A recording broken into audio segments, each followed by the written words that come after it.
Gracias, Marcela. Bueno, gracias por invitarme a conversar de este tema que me parece interesante colocarlo por la prevalencia y la importancia que tiene. No voy a ser tan exhaustivo como el doctor Canas ayer, en términos que voy a tocar algunos aspectos de hipertensión y básicamente lo que ha creado más controversia en el último tiempo y que ha motivado algunas diferencias en relación a lo que estábamos haciendo y las nuevas guías. Vamos a tocar muy brevemente la definición de hipertensión, algunos datos epidemiológicos de hipertensión, el registro de la presión arterial, un gran motivo de controversia actualmente, cuáles son los nuevos umbrales para el diagnóstico, hipertensión y riesgo cardiovascular, metas para el tratamiento, nuevos aspectos del tratamiento y finalmente dos palabras de COVID e hipertensión arterial.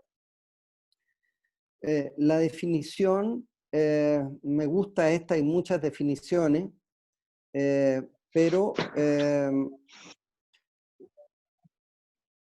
se define como el nivel de presión arterial en el que los beneficios del tratamiento, ya sea por intervenciones en los estilos de vida o medicamentos, superan inequívocamente los riesgos del tratamiento según lo documentado por los ensayos clínicos. O sea, cuando el tratamiento efectivamente está impactando en lo que son los daños que produce la hipertensión.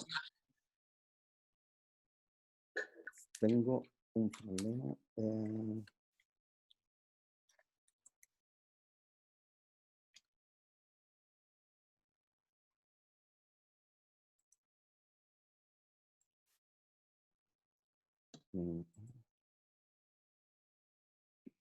Con las flechitas funciona normalmente, Sí. doctor.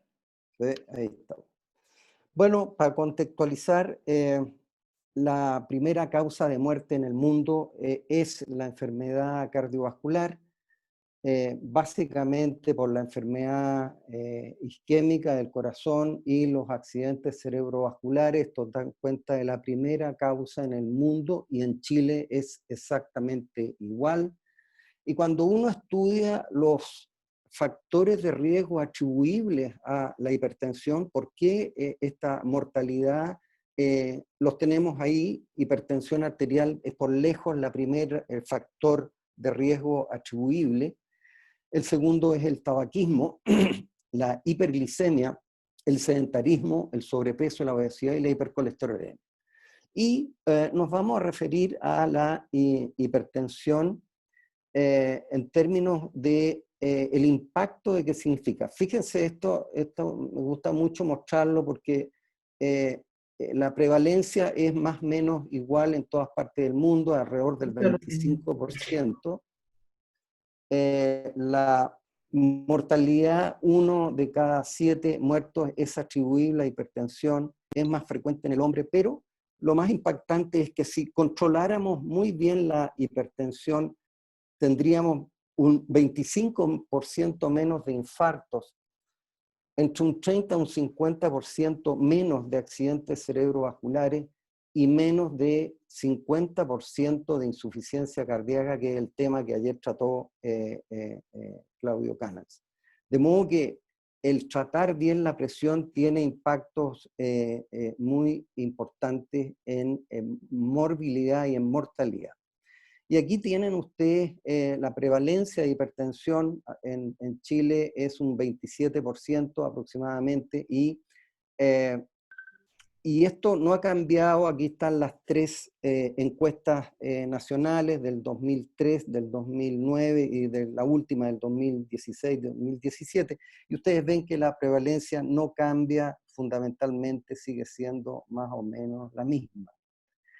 Ahora, fíjense ustedes el grupo etario, esto es importante, sobre los 45 años, sobre el 40% es hipertenso y sobre los 65 años, sobre el 70% es hipertenso. Ahora, Lo que no es tan bueno es esto, es cuando nosotros decimos cuántos pacientes en el fondo se tratan la presión arterial, bueno, es alrededor de la mitad, pero lo que es peor es que cuando uno dice qué porcentaje de pacientes están en meta, o sea, que están cumpliendo los objetivos terapéuticos de la cifra, solo el 30%.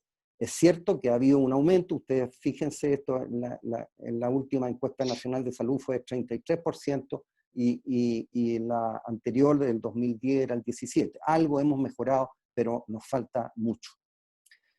En términos muy simples, fíjense ustedes que si bajan 5 milímetros de mercurio la presión arterial sistólica, bajan un 14% el stroke, un 9% la enfermedad coronaria y todas las causas de mortalidad en un 7%. Ahora, la primera controversia se ha establecido en cómo medir la presión arterial. Y los datos son que existe un sesgo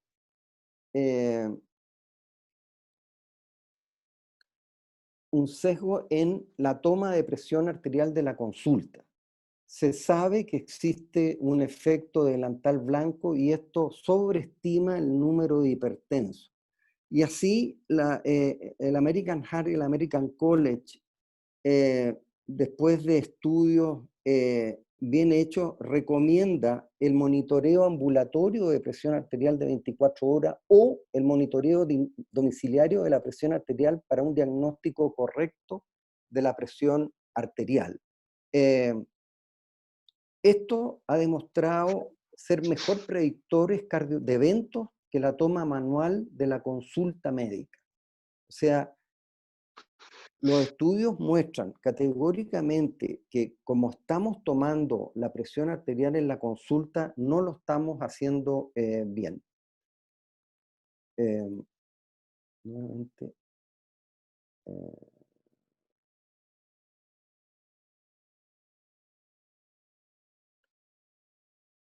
Ahí sí.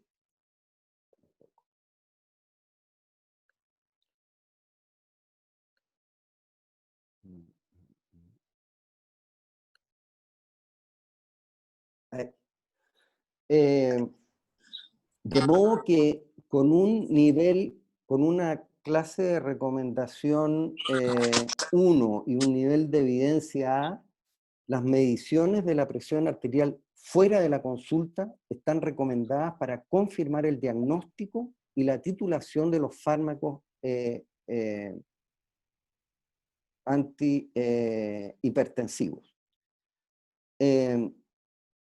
Ahora, si no tenemos posibilidades de tener un monitoreo de presión arterial de 24 horas, o sea, el mal llamado Holter de presión, y no tenemos la posibilidad de que el paciente pueda conseguirse un equipo en su domicilio, tenemos que hacer el diagnóstico en la consulta.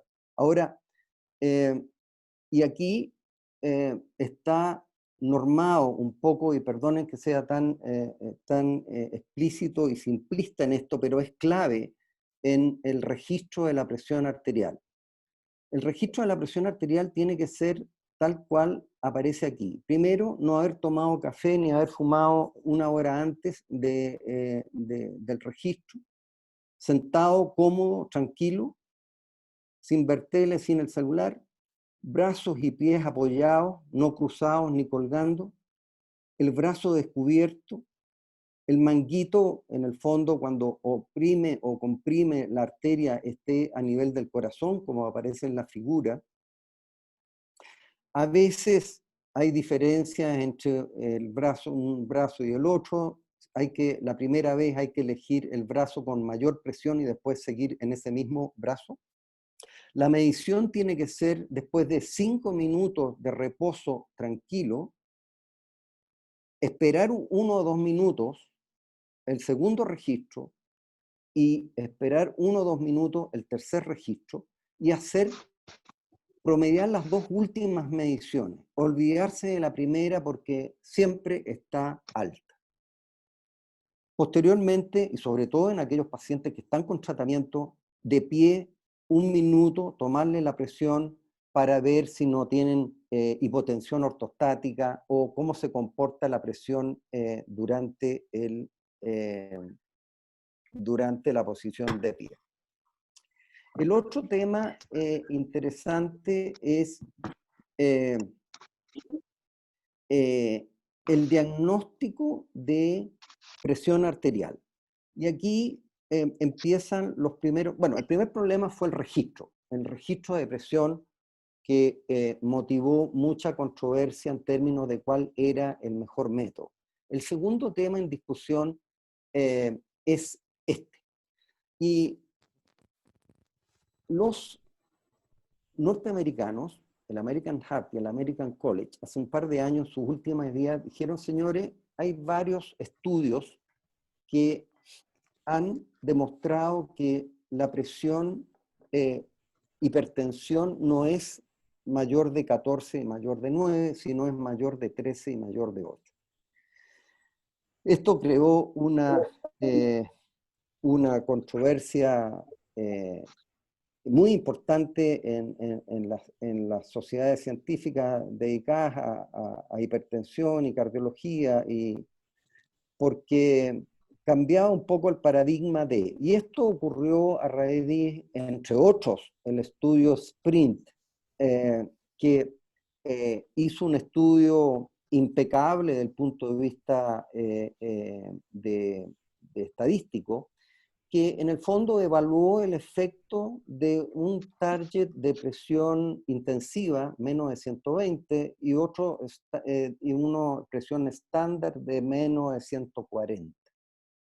9.000 pacientes por cada rama, muy bien planificado, empezó en mayores de 75 años, y demostró categóricamente que los eventos cardiovasculares fatales y no fatales y la mortalidad por todas las causas era mejor con un criterio de tratamiento más intensivo. Hubo críticas a este trabajo en términos de que había muchos pacientes que no podían tolerar estas presiones. Bueno, los europeos dijeron, señores, nosotros a pesar de todo mantenemos mayor de 140-90 como diagnóstico de hipertensión arterial. Nosotros en el MinSal discutimos esto con los nefrólogos, cardiólogos, los médicos de familia y los expertos en hipertensión. A mí me tocó participar en esto. Y nosotros adscribimos un poco a las guías del MinSal en términos de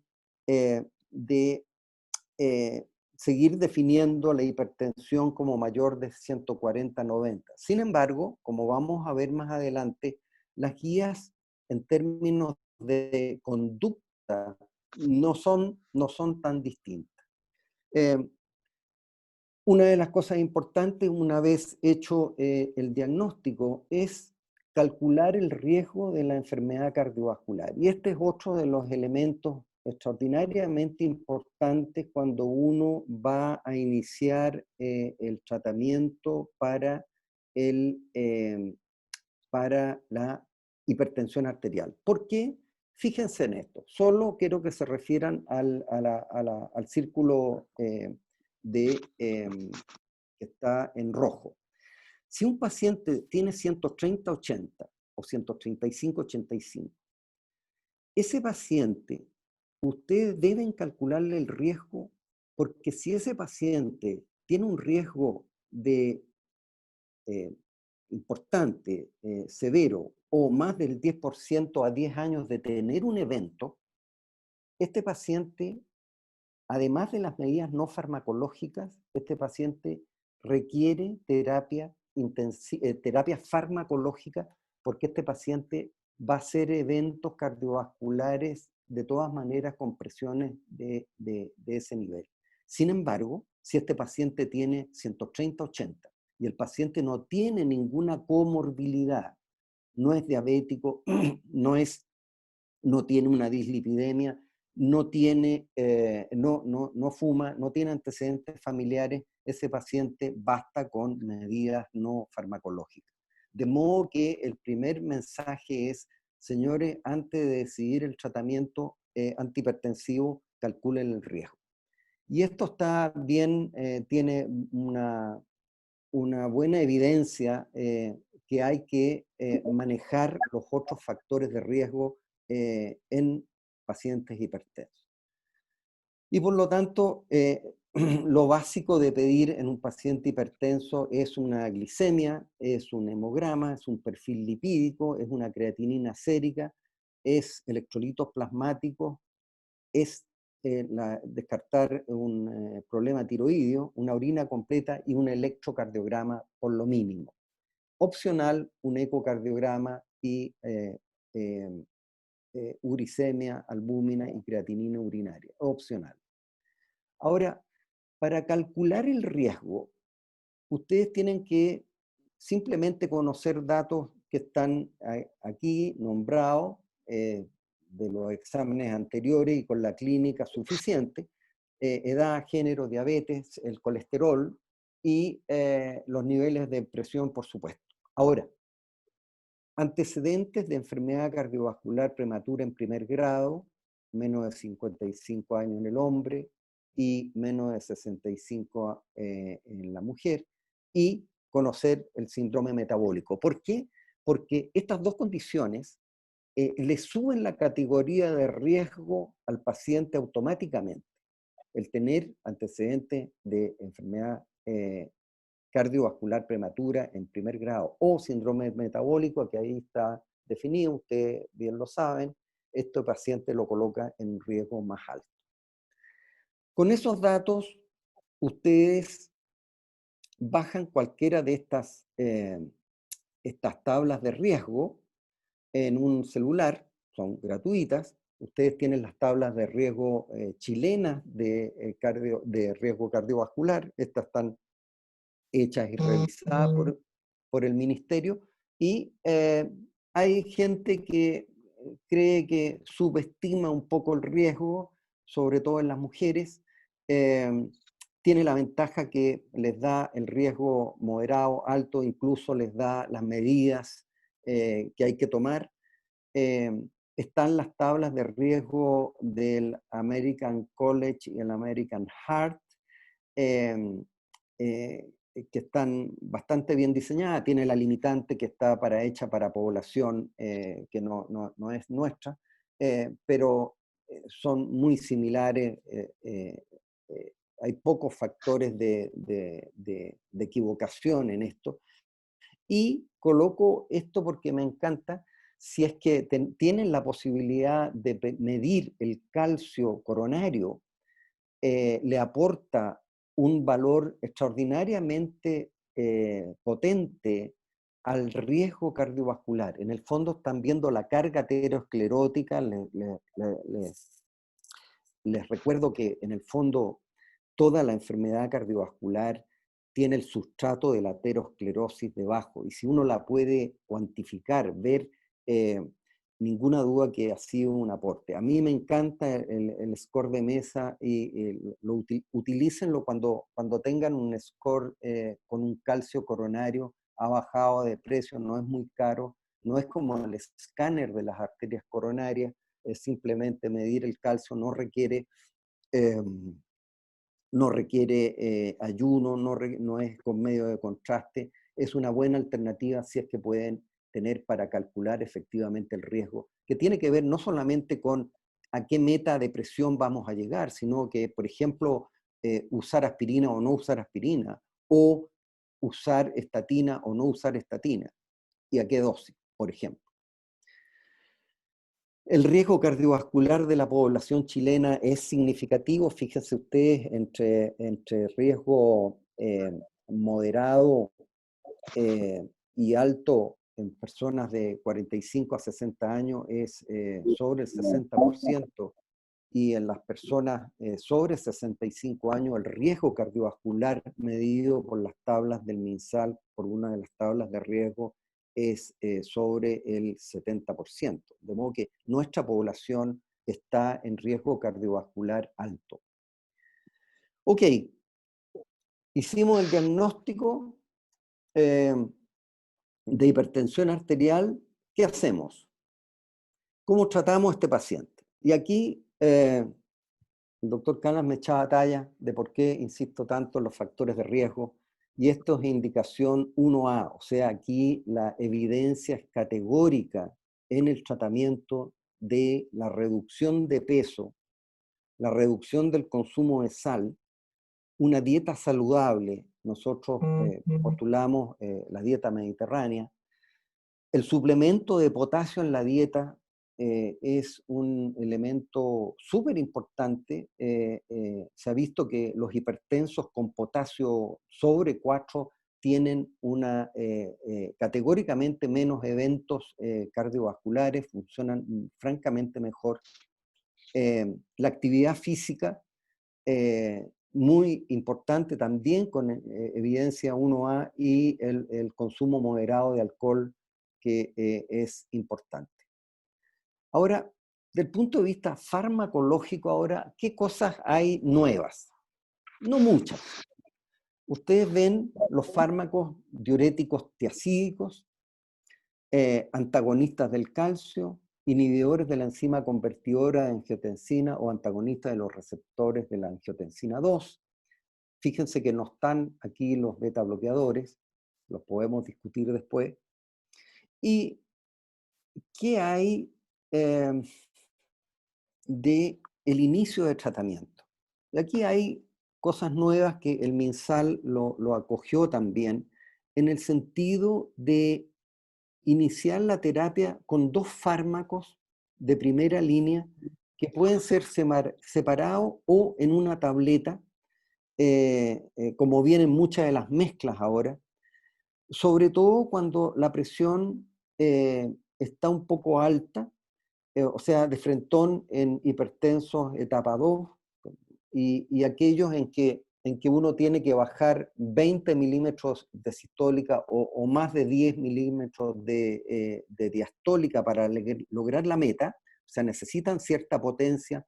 Se prefiere usar eh, eh, terapia combinada y iniciar monoterapia cuando la hipertensión es leve, eh, o en etapa 1.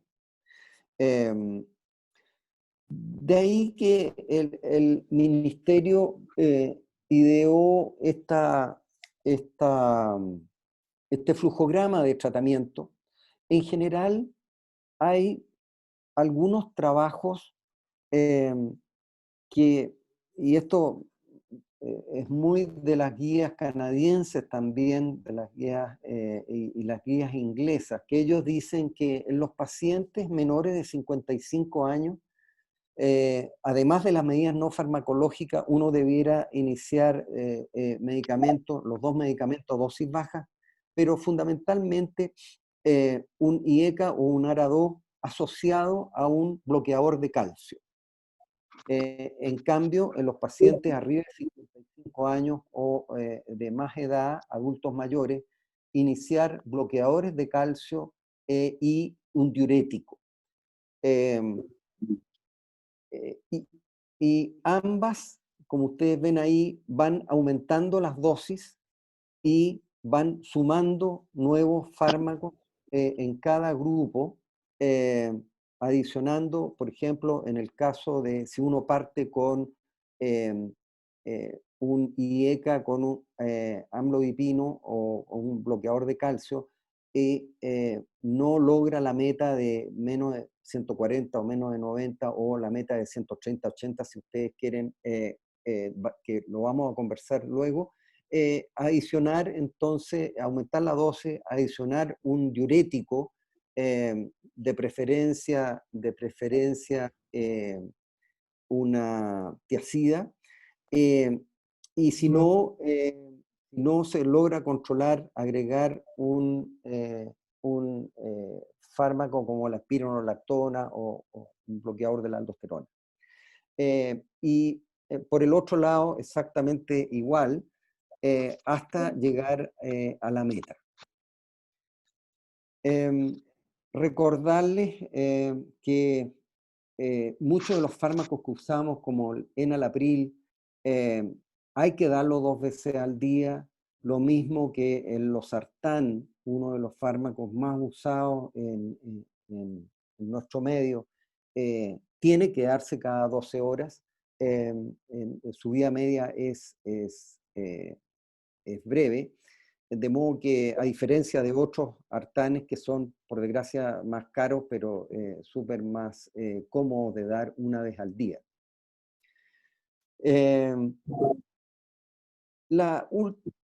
La siguiente duda es, y también surgió mucho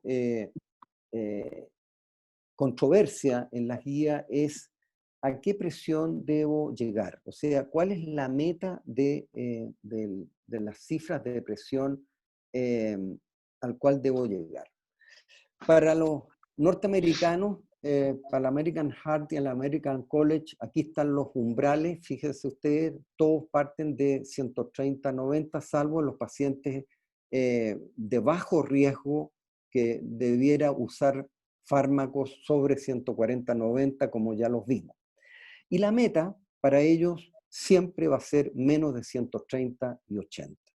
Ellos no se complican y aplican menos de 130-80 como una meta útil.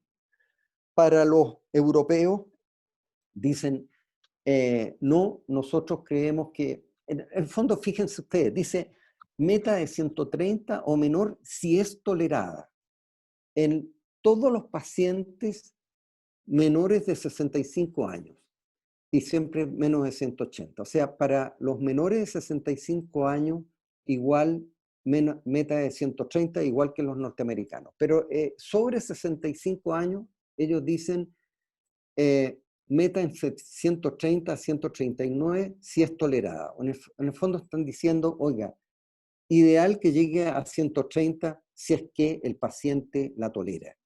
Y efectivamente hay pacientes que no toleran bajarles mucho la presión.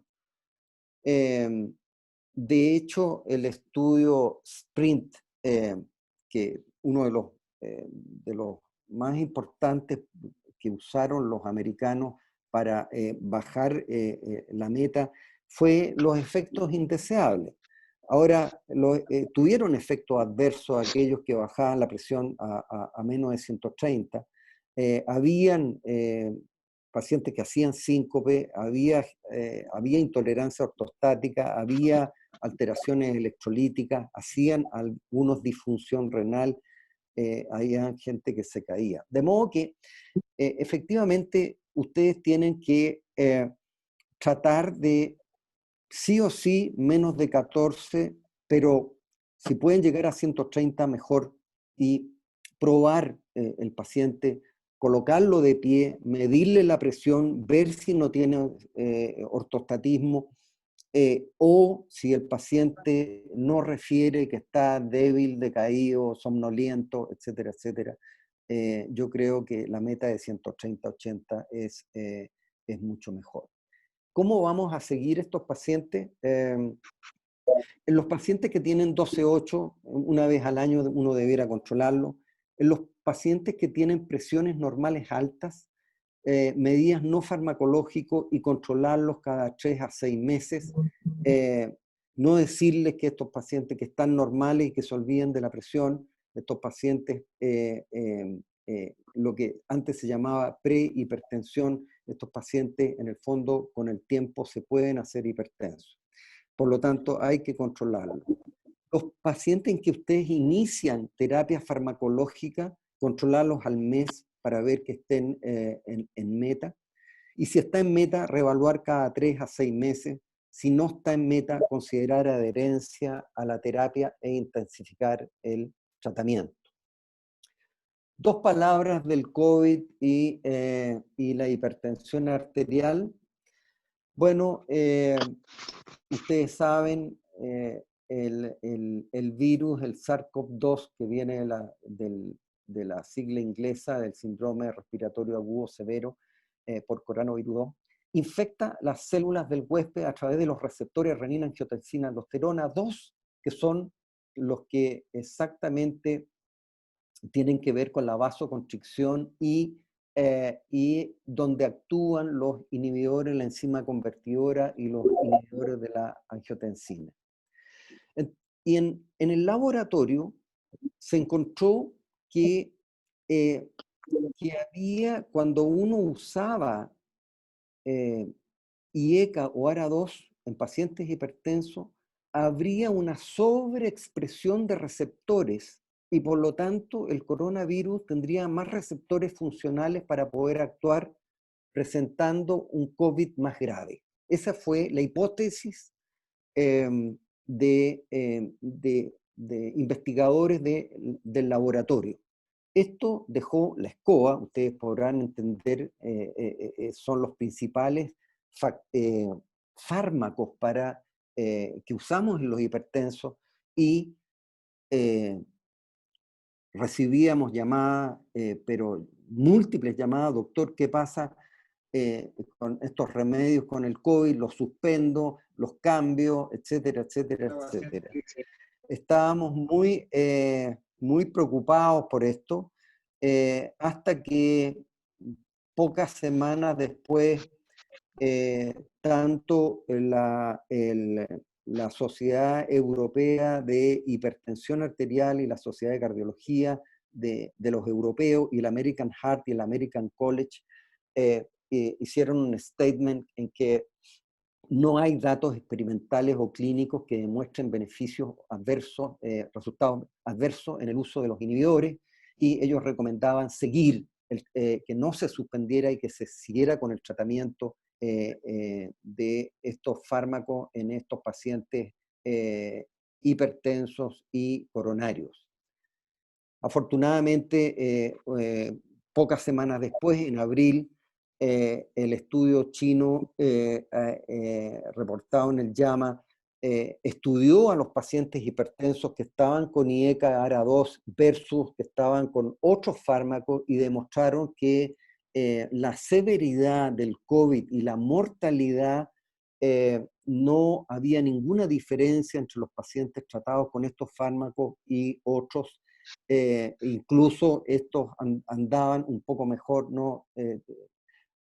Pero no, lo importante, no peor. De modo que esto nos dejó tranquilos para que pudiéramos seguir usando estos fármacos con tranquilidad, y lo importante era que tuvieran en meta para eso. Eso es lo que tenía que contarles.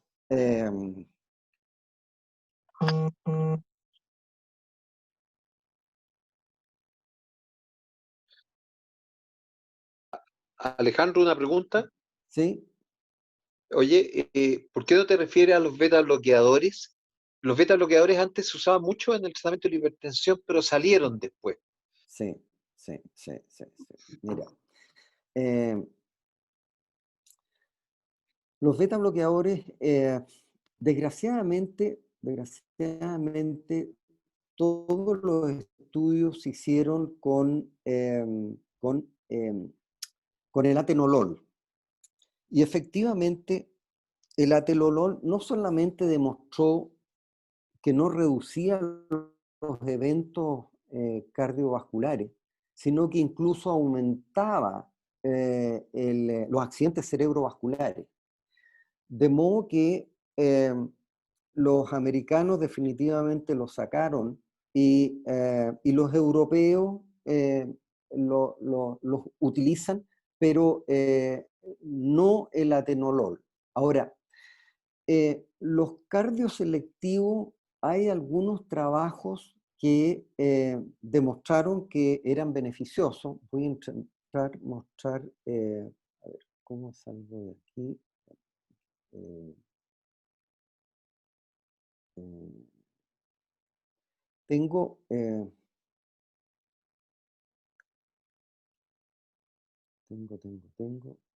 no quiero perderme en esto.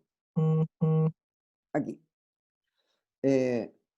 ¿Están viendo esto? No todavía, a ver.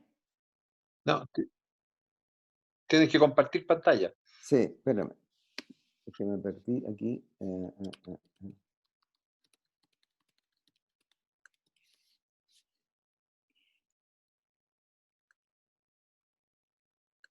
Doc, mientras tanto, Sí. hay también 2 preguntas más en el chat que vamos a compartir. Ya. En realidad 3 ahora. Hay 3, hay una anterior. Sí. Ok. Ahí. Ahora sí va a ver Aquí, la pantalla. sí, aquí están las indicaciones clínicas actuales del beta bloqueo en hipertensión arterial.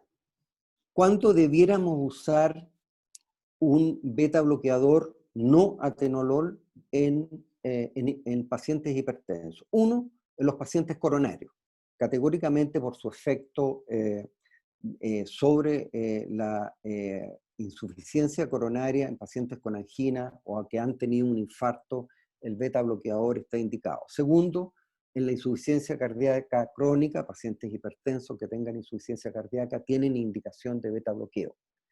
Hipertensos con componente adrenérgico. Uno ve pacientes con hipertensión que están temblorosos, que son sudorosos, que son taquicárdicos, que hay un componente del sistema nervioso adrenérgico, eso también uno está autorizado a usarlo. Por su efecto antijaquecoso, hay pacientes que tienen jaqueca, también uno pudiera usar un beta bloqueador cardioselectivo para matar 2 pájaros de un tiro. Pacientes hipertensos con fibrilación auricular, también uno está autorizado a usarlo para bloquear la frecuencia o prevenir si es una fibrilación auricular paroxística. Con otras arritmias, pacientes que puedan tener arritmias ventriculares, en la hipertensión del embarazo o pacientes que están en mujeres que están en edad fértil y que son hipertensas y que están planificando, por ejemplo, un embarazo, uno no quisiera dejarlos con un IECA, un ARA2, porque son teratogénicos, entonces uno puede usar un beta bloqueador, carvedilol o metoprolol, etc. En pacientes que han tenido una disección aórtica, que son hipertensos, también está indicado usar el carvedilol. Lo que pasa, los beta bloqueadores. Lo que pasa que cuando uno compara los estudios entre estos fármacos, los IECA, los ARA2, incluso los antagonistas del calcio y los diuréticos, eh, eh, son más efectivos en reducir eventos cardiovasculares que los beta bloqueadores. Así que un poco eso es, pero estas son las indicaciones que uno está autorizado a. ¿Qué otra pregunta? A ver, aquí preguntan, ¿qué opina usted sobre el consumo de carnes animales como factor de riesgo cardiovascular? Buena pregunta. Carne. Buena pregunta. Los asaditos. Los asaditos.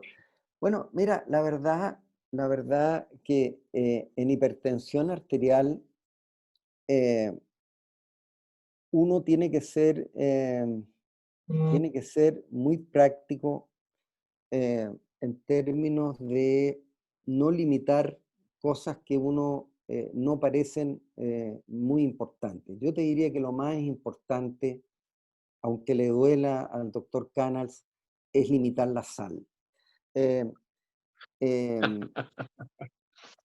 La sal es un factor relevante en el mecanismo de la hipertensión y por lo tanto baja la presión arterial. Yo te diría que la carne la veo por el lado no sé si están preguntando por el lado del colesterol, pero no hay una contraindicación en pacientes que tengan hipertensión así formal. Ahora, cuando uno dice cuál es la mejor dieta para un paciente hipertenso, fuera de reducirle la sal, la dieta mediterránea, es decir, fundamentalmente, y ahí sí que hay poca carne, son básicamente legumbres, verduras, pescados y carnes rojas pocas, que es la dieta mediterránea. Así que no veo contraindicación propiamente así en términos de carne, proteína animal y hipertensión, ¿eh? Otra pregunta. ¿Hay alguna manera de predecir cuáles son los pacientes que tienen mayor probabilidad de no tolerar o tolerar menos las presiones menores a 130/80 o queda más bien a criterio clínico del seguimiento? Súper buena pregunta. Yo diría que uno tiene que sospechar en pacientes añosos, adultos mayores y sobre todo arriba de 75, 80 años. Esos pacientes uno debiera ser extraordinariamente cauto en lograr presiones más bajas. Pero ninguna duda que el parámetro más predictivo es controlar al paciente con la terapia y colocarlo de pie. O sea, además de decirle si está con síntomas de presión baja, somnolencia, decaimiento, fatigabilidad, que las piernas se le doblan,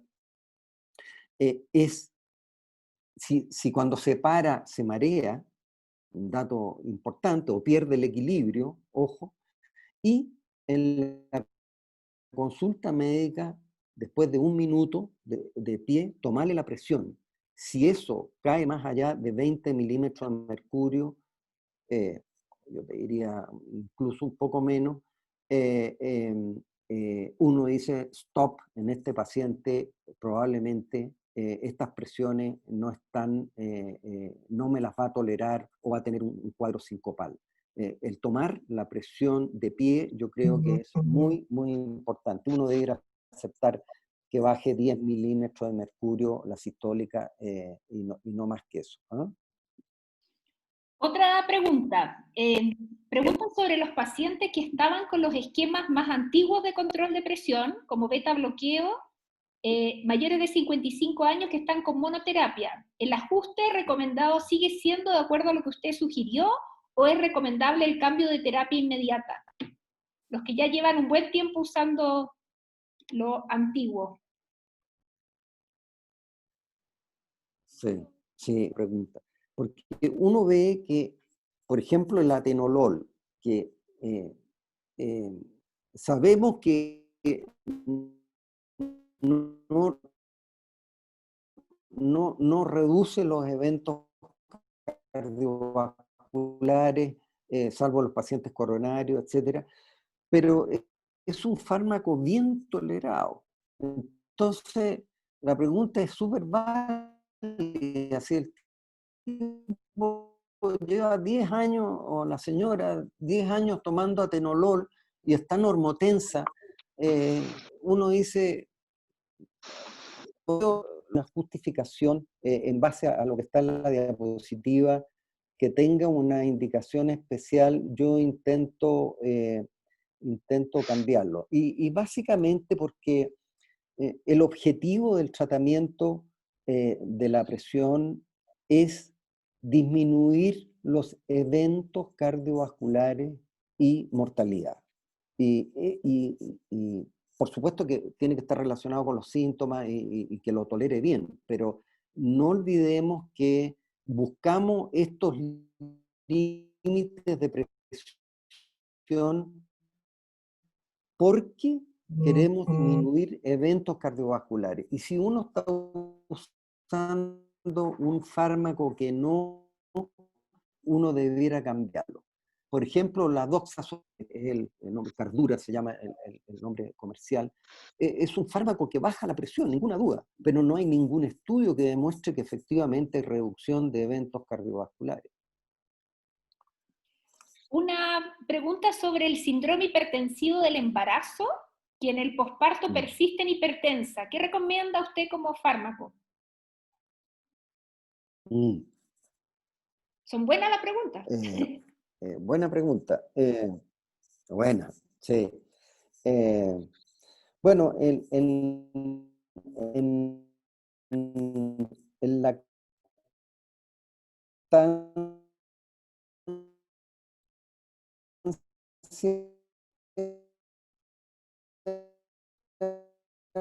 o sea, en el fondo, pensando en post, que en la hipertensión del embarazo eh, hay un poco más de larga mano. Antiguamente solo podíamos usar el único beta bloqueador que está documentado, probado, pero se ha ido ampliando los beta bloqueadores en el embarazo. Se usa el metoprolol y el carvedilol y no hay problema. El único problema de los beta bloqueadores en el embarazo es lo significativo. Pero, así que uno puede usar beta bloqueadores, puede usar, si no logra controlar la presión, antagonistas del calcio, la nifedipina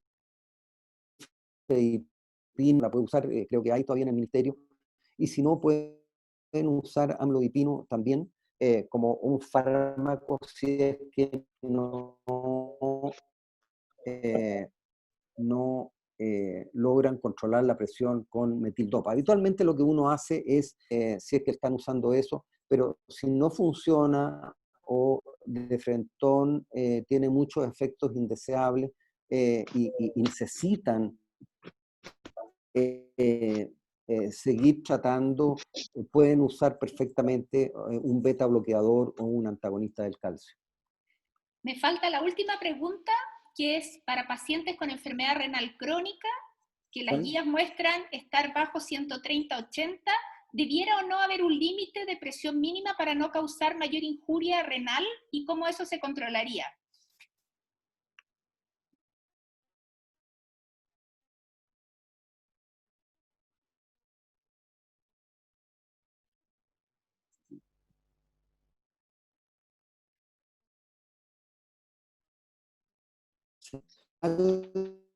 Con el 130 y 80 la recomendación.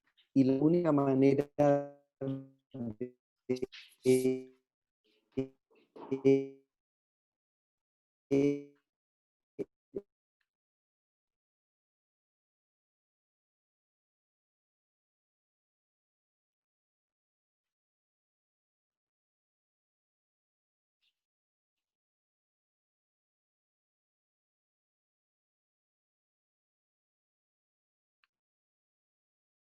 de la creatinina se va un poquito para arriba, pero después, al cabo de semanas o meses, la creatinina tiende a bajar.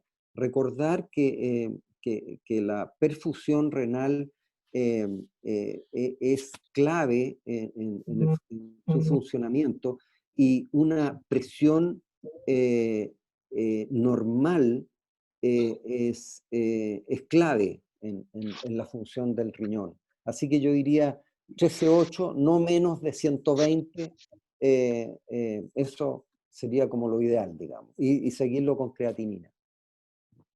Yo pensé que era la última pregunta, pero se sumó una última. ¿Alcanzamos, Dime. doctor, o no? Sí, por supuesto. No, siguen apareciendo, pero aquí pregunta, ¿en qué casos se prefiere medir el calcio coronario en vez de hacer un test de esfuerzo directamente?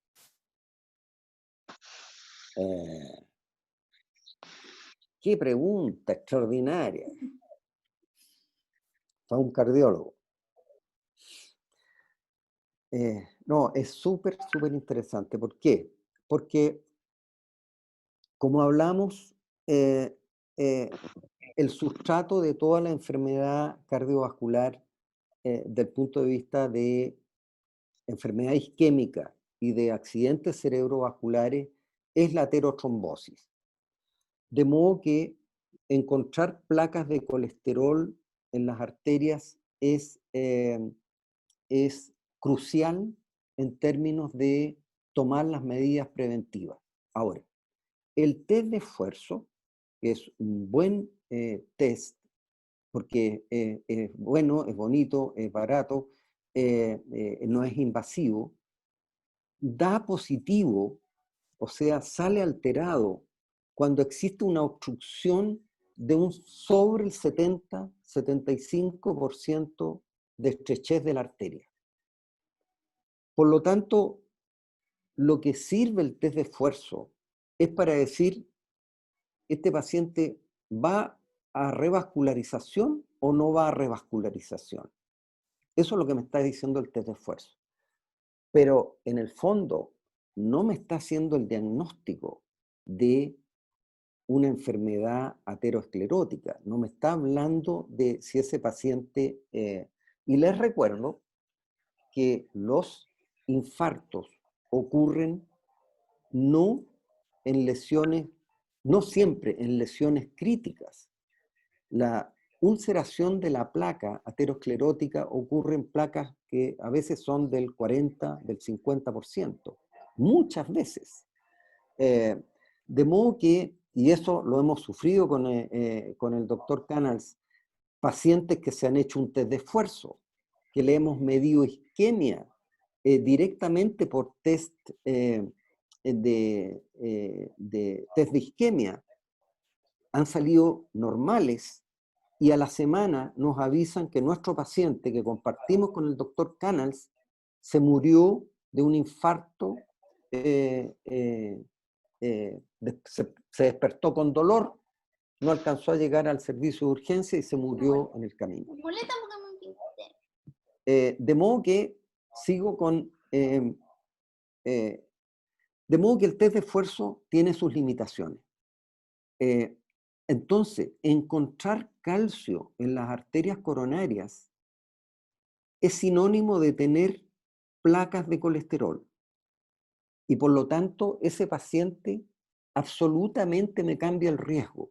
Y ese paciente yo tengo que darle aspirina, tengo que bajarle el colesterol a menos de 70, el colesterol LDL, y tengo que tener metas de hipertensión muy estrictas en 130-80. ¿Respondo a la pregunta? Sí, súper. La última pregunta tiene que ver con el trabajo en atención primaria de salud, en que comenta que hay disponibilidad en losartán y en alapril. Entonces, pregunta la doctora si en el caso de los sartanes, ¿vale la pena recomendarle a los pacientes que usen valsartán o algún otro, si se ha visto que realmente sean mejores por el gasto que va a implicar? Sí, súper. Mira, el losartán es un excelente fármaco, es un excelente fármaco. De hecho, los estudios con bloqueadores de la angiotensina 2 fueron, los más importantes fueron con losartán. El problema de losartán son, yo diría, tres, fundamentalmente. Uno, que no es muy potente. Hay que usarlo a dosis más alta, no 50, sino muchas veces 100 miligramos. Segundo, tiene una vida media de menos de 12 horas. Hay que darlo cada 12 horas, hay que darlo 2 veces al día. Y tercero, que desgraciadamente hay copias que son muy truchas, muy malas. De hecho, El Salvador, el departamento de nefrología, hizo un estudio en hipertensos tomando losartán que le da el ministerio, y notaron que no tenía efecto. Bueno, hicieron el estudio y le dieron un losartán de marca, y demostraron que efectivamente habían losartán que prácticamente era placebo. De modo que si uno, doctora, y uno tiene que exigirle al ministerio que sea bioequivalente, que el losartán que está usando sea bioequivalente. Es la única manera de poder defendernos frente a una copia trucha. Ahora, yo espero que la Cenabats haya aprendido esto y que efectivamente que estén comprando el losartán bioequivalente. Pero es una alternativa. Ahora, el valsartán tiene una vía media un poco más larga, pero no siempre es así. Pero es más potente. Yo creo que uno puede cambiarse a valsartán una vez al día y probar. Por eso es tan importante controlarse la presión, el automonitoreo, sobre todo en la mañana, antes de la próxima dosis del fármaco, porque ahí estamos en la hora 23, digamos. Así que eso. Muchas gracias, Alejandro. Excelente conferencia. Muchas gracias a todos por estar acá. Ahí les puse que nos veíamos mañana a las 8 con el doctor Descalzi para hablar de enfermedad pulmonar y ya la próxima semana con hartos temas COVID que ustedes habían pedido y el viernes el decano, el doctor Ronco, con temas de pediatría en UCI. Muchas gracias. Muchas gracias. Nos vemos. Buenas noches para todos. Chao. Muchas gracias, Alejandro. Ya.